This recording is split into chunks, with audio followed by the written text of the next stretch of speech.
Good morning all. Does your electric drill do this?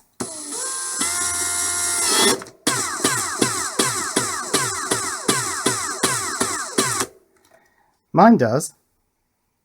So I've just bought this new Ryobi electric drill. I didn't really need it, but Homebase in Aylesbury are closing down and they had 50% off power tools plus an additional 20% off for Black Friday. Of course, the con of that is that actually only adds up to 60% off. But nevertheless, this was only 40% of its original price, and it's brushless, which means it's clever. In fact, it's a bit too clever for its own good, I think. So what have we got? Well, we got forward and reverse switch there. We've got screwing, we've got drilling, we've got hammer. And of course there's a 2-speed gearbox, except that it's not a 2-speed gearbox. This is not a mechanical switch. No, this is actually just a speed limiter. And I can show that in action because in drilling mode, or hammer for that matter, if you set it to 2, it's fast. If you set it to 1, it limits the speed to that. But because this motor has so much torque, you don't actually need a gearbox to reduce the motor turns ratio and provide more torque because it's got masses. So yeah, this is just a speed limiter. And if you want proof of that, I'll put it in the screwing mode. Speed 1, speed 2, there's no difference. This is just an input to the microcontroller. Now there's another input to the microcontroller, and that's the forward and reverse switch. Now you'd think, well, all that does is just reverse the connections to the brushless motor. Well, no, it actually does something rather interesting. If I put it in screwing and put it forwards, listen to this.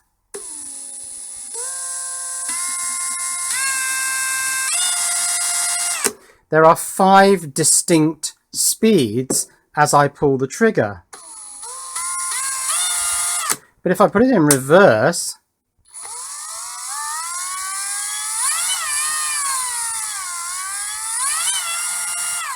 then it's continuously variable. Hear that lovely overshoot as I get to the maximum speed?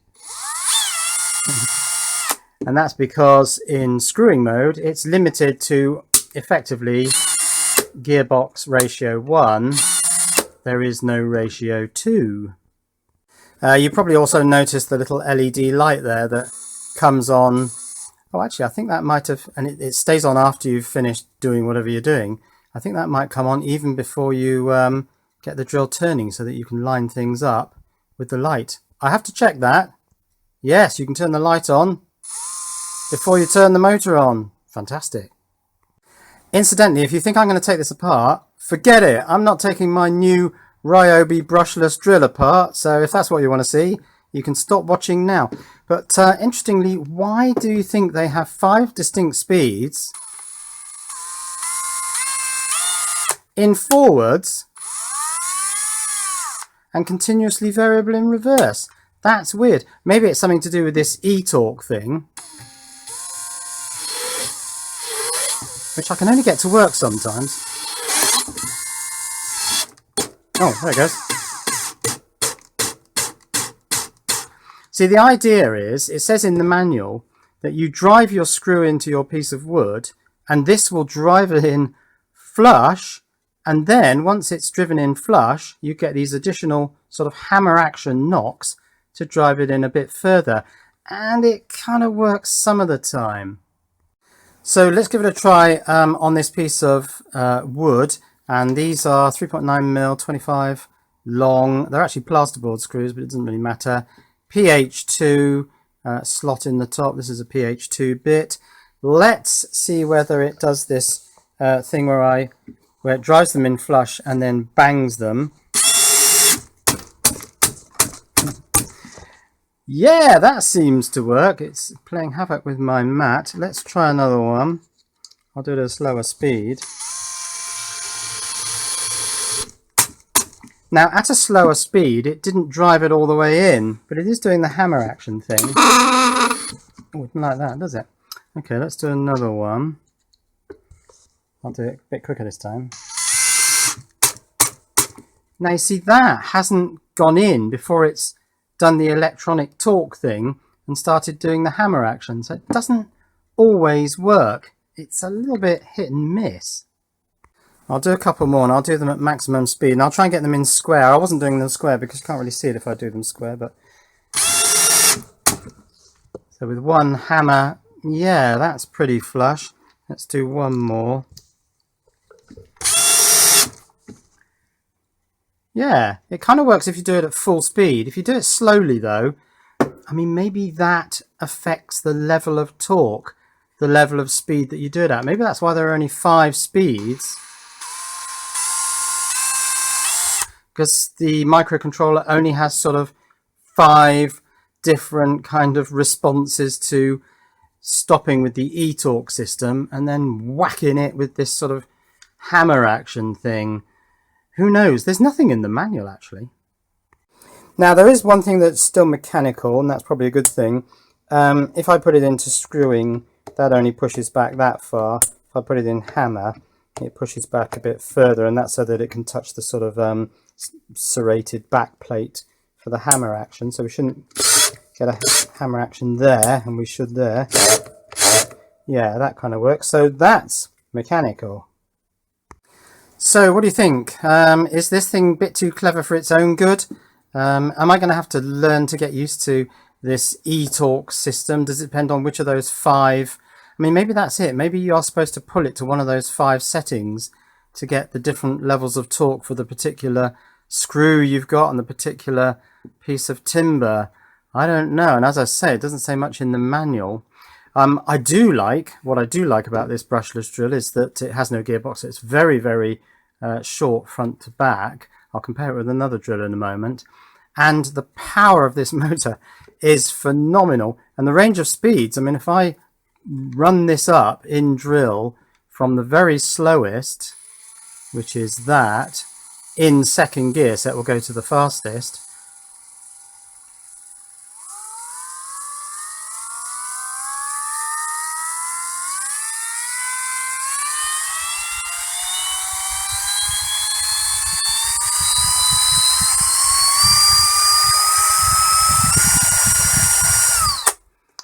Yes, it's very fast. It's like a jet engine. Now, about that size comparison, this is my biggest, ugliest, probably the oldest Ryobi drill I've got. And this one's much smaller, but actually, because of parallax, you're not really seeing the effect very well. If I line these up at the back, yeah, I mean, it's very, very compact. And listen to this motor doing its sort of overshoot and speed correction when I bring it down through those 5 speeds. Let's take it up first. Now I'll bring it down in speed.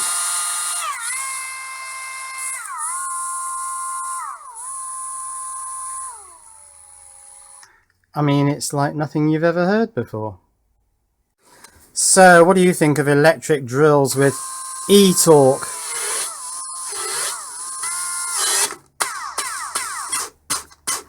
And all this clever functionality? Or do you prefer your electric drills with a good old-fashioned mechanical slip clutch? Yeah, the old days were better, weren't they? So what do you think of Ryobi's new brushless drill? Let me know in the comments below. Cheerio. Good morning all. Does your electric drill do this?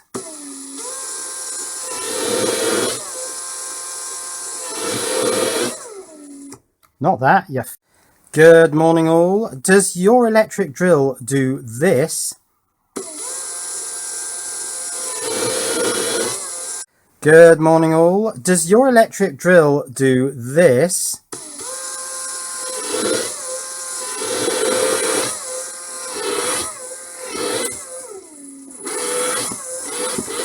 Oh, come on, you silly sod. Good morning all. Does your electric drill do this?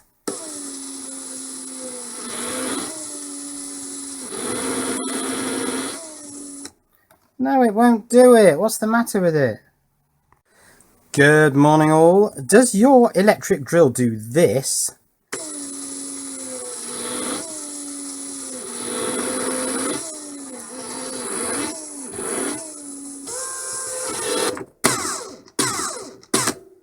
Well, that's what I wanted it to do, but why didn't it do it straight away?